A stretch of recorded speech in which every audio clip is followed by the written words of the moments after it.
Здравствуйте, дорогие друзья! Меня зовут Ирина, и вы на моем канале «Запасные крылья».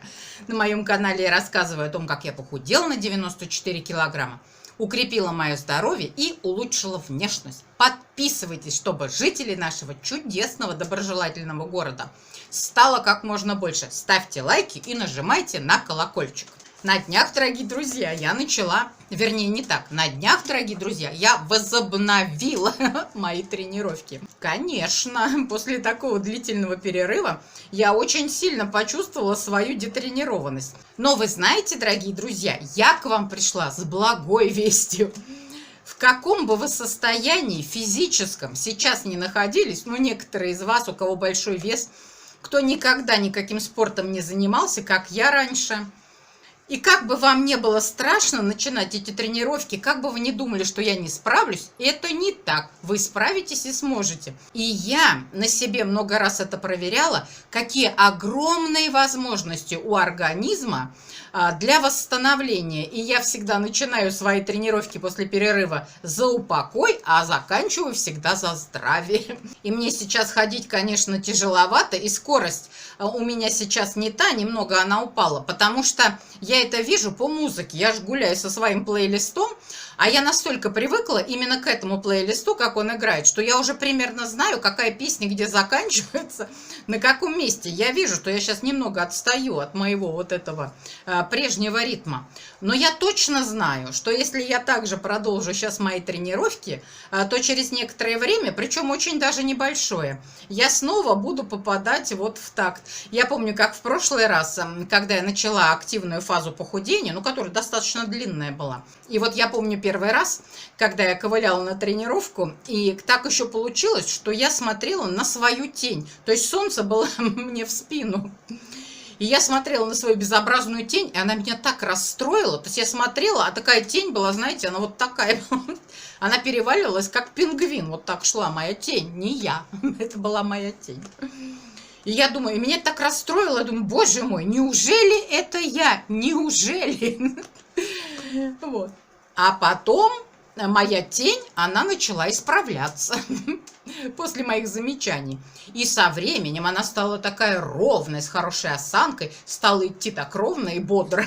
Поэтому, конечно, организм очень быстро восстанавливается. Я пока начала 1 раз в день, но, конечно, моя норма это 2 раза в день. И сейчас я выбираю время, потому что, когда лето и жара, это для меня самое тяжелое время. И мне очень не нравятся вот эти тренировки в такую жару, а особенно, когда духота. Вот духота – это еще хуже, когда быстро идешь с горки на горку, это вообще неприятно очень. И я летом подбираю время, вот если дождик, там пасмурно, то это отлично для меня, когда моросит что-то такое. Оно и охлаждает, оно и, знаете, навевает что-то такое вот приятное такое душещипательное для тренировок. И, конечно, не жарко. А когда сильная жара или духота, то я или дожидаюсь, когда солнце сядет, то есть выбираю, или рано утром, если вдруг проснусь, то есть еще по холодку. Но если так можно сказать, в 30 градусов. Так что тренировки мои начались, чему я очень рада. Сразу настроение улучшилось, эндорфины полетели, в смысле ко мне внутрь полетели. Сегодня, дорогие друзья, я хочу поговорить с вами о натуральных жиросжигателях. Я во время моего похудения, я вам уже много раз об этом говорила, не брезговала ничем. То есть я тщательно рыла всевозможную информацию, все слушала, смотрела, выбирала и на себе проверяла. Потому что тут 1%, тут 2%, тут 3%, а тут, глядишь, и 5%, а все вместе это на 20% вы больше потеряете веса и настолько же улучшите свое здоровье. Поэтому к таким, казалось бы, мелким вопросам я относилась серьезно. И сегодня я хочу перечислить вам эти жиросжигатели. Более 2 миллиардов человек на Земле страдают от ожирения. Поэтому все судорожно ищут какую-то такую таблетку, которая могла бы сжечь жир. В наше время, к сожалению, пока еще такой таблетки не изобрели. И остаются 2 проверенных временем способа. Это диета, ограничение питания и физические нагрузки. Однако есть некоторые природные продукты, которые могут внести свою небольшую лепту в этот процесс сжигания жира. И мы ими брезговать не будем. Тем более, что они натуральные.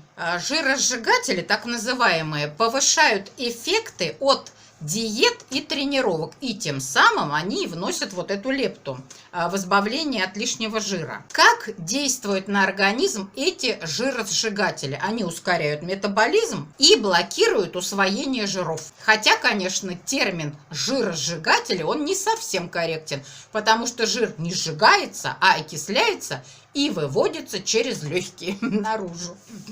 Первое – это кофеин. Кофеин стимулирует центральную нервную систему и ускоряет метаболизм.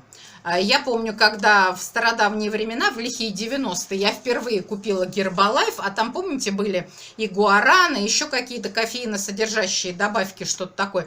Я помню, какой это давало эффект, у меня сердце так колотилось, как ненормальное. То есть я вот помню, впервые я с этим столкнулась напрямую, вот еще в 90-е годы.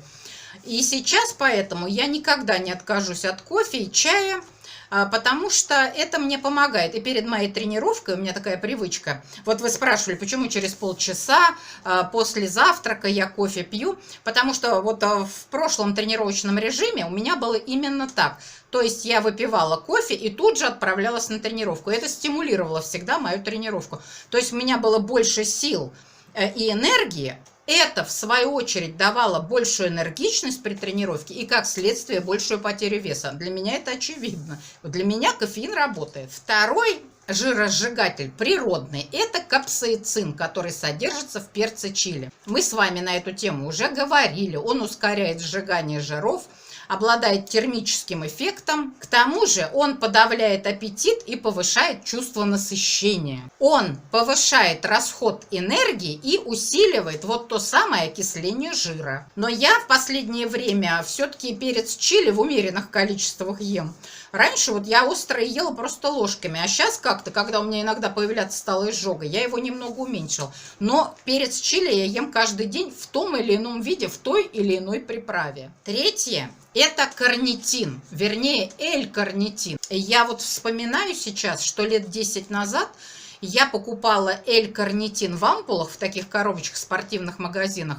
И я его принимала, как и рекомендовалось, прямо перед тренировкой. И он тоже у меня вызывал такой вот взрыв энергии. Я помню, что тренировки мои проходили эффективнее.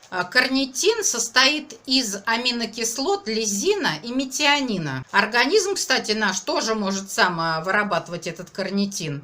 И у карнитина есть, кстати, противопоказания. Я помню, это эпилепсия. Так что, дорогие друзья, со всеми добавками надо быть аккуратнее. Четвертое – это трехвалентный хром. Хром может поддерживать мышечную массу и способствовать сжиганию жира. Рекомендуемая доза 25-35 микрограмм. Он содержится в тунце, как он мне понравился, в бразильском орехе и в фундуке. Пятое – это линолевая кислота.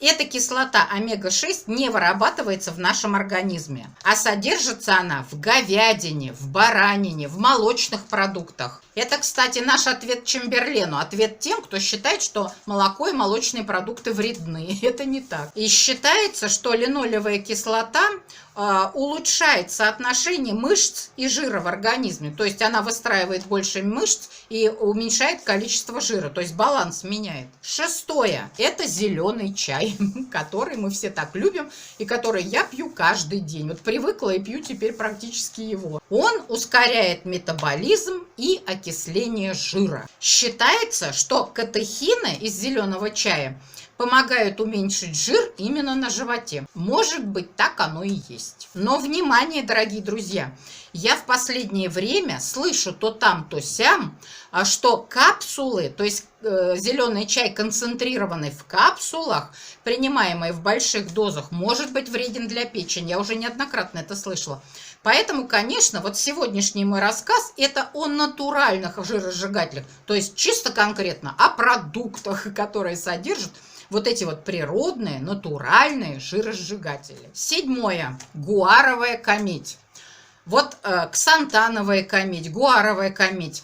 Когда люди слышат эти слова, они говорят: боже мой, это это загуститель, это яд. Это не яд, это природное, натуральное вещество, которое получается из горохового дерева. То есть это абсолютно натуральный продукт. Гуаровая камедь представляет собой растворимую клетчатку, которая не сама способствует похудению, но активно помогает в управлении весом. Она помогает контролировать аппетит за счет усиления чувства сытости, когда желудок вот такой субстанцией медузообразной наполняется. Это реально работает, нам не проверено. 8. Это белок, всем нам известный макронутриент. Важнейший макронутриент. Повышенные дозы протеина оказывают положительный эффект на сжигание жира. Для переработки вот этих аминокислот из белка организму требуется огромное количество калорий, он их затрачивает на это переваривание. Ученые установили, что увеличение ежедневного белка в рационе на 20% увеличивает сжигание жира на 10%. Это не какой-то 1-2%, которые я вам обещала от жиросжигателей, это 10%. Но это всем давно известно, и поэтому, когда вы мне пишете вопрос об остановке веса, как его сдвинуть, я всегда рекомендую, я сама этим пользовалась, это вот белково-углеводное чередование. То есть вы делаете 2 углеводных дня, ну обычных дня, а потом 2 белковых дня, где у вас очень мало углеводов и большое количество белка хорошего. И это, как правило, всегда помогает, это срабатывает реально. 9. Это ананас. Помните одно время, как вот этот бромелин, который он содержит, или бромелайн на иностранный лад, говорилось, что это суперфуд, наконец-то мы нашли панацею, суперфуд. Как интересно, да, проследить, какие суперфуды по очереди, да, ягоды чиа, зеленый кофе, вот этот бромелайн, то есть так вот проследить, да, интересно, да. И вот я помню про этот ананас, и что интересно, что это на самом деле так. Это вещество вносит свою лепту в процесс избавления от жира. Бромелин помогает активнее расщеплять белки, тем самым ускоряя пищеварение и обмен веществ. То есть он работает. 10 пункт. Это всем хорошо известный имбирь. Имбирь разгоняет обмен веществ и переводит жир из клеток в энергию. Были проведены ряд экспериментов на крысах, где крысам каждый день на протяжении месяца давали экстракт имбиря. И после этого, через месяц, крысы похудели, у них улучшились показатели сахара и улучшился уровень лептина. И к тому же вода с имбирем может сама по себе подавлять аппетит. Мне, например, такой напиток очень нравится, когда я нарезаю тонюсенькие такие лепесточки имбиря и заливаю кипятком. Так немного, потому что когда он настаивается, он становится такой острый. То есть я стараюсь не доводить до этого состояния, когда он такой вот махровый. Но зато его можно доливать. То есть я так и делаю. Когда отпиваю половину чашки, а потом снова доливаю кипятком. И снова он настаивается и становится такой же душистый и ядреный. 11. Это корица. Корица реально работает. Я корицу каждое утро в свою кашу сыплю, потому что я в нее верю. Корица способствует также снижению сахара в крови. И она является легким слабительным мочегоном, что тоже благотворно влияет на организм при похудении. А также корица ускоряет обмен веществ. 12 пункт – это грейпфрут. Помните, одно время была грейпфрутовая диета, когда ели только грейпфруты и яйца там по какой-то схеме такой, я помню, это было давно.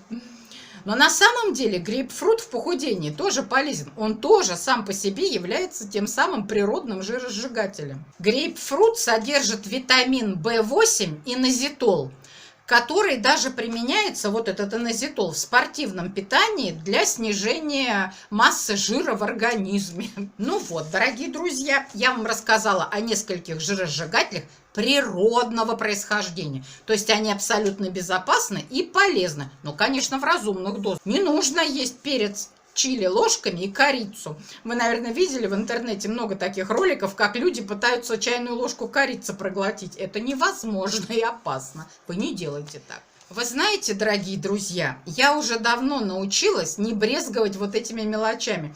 Потому что вот я сейчас сама, рассказывая вам, прослушала, ну, кажется, что звучит, да, по-детски. Съешь грейпфрут, там, попей чай там с имбирем, то есть как-то, да, по-детски. Но на самом деле вот эти мелкие ручейки, они сливаются в одну широкую реку, которая уже оказывает такое реальное, видимое действие на избавление от лишнего веса. Поэтому не брезгуйте такими небольшими действиями. Тем более, это так легко. Что-то съесть, это же не наоборот отказаться, а что-то куда-то добавить. Сразу Харджу Насреддина вспоминаю. Как помните, он говорил, ты неправильно спасаешь богача. Ты кричишь ему, дай руку, дай руку. Он же жадный, надо ему кричать, на руку, на... Ой, я любила так в детстве про Хаджу Насреддина вот эти фильмы и рассказы. Меня они веселили очень. А в конце, дорогие друзья, как всегда, моя любимая аффирмация. С каждым днем моя жизнь чудесным образом становится лучше и лучше во всех направлениях. Пока!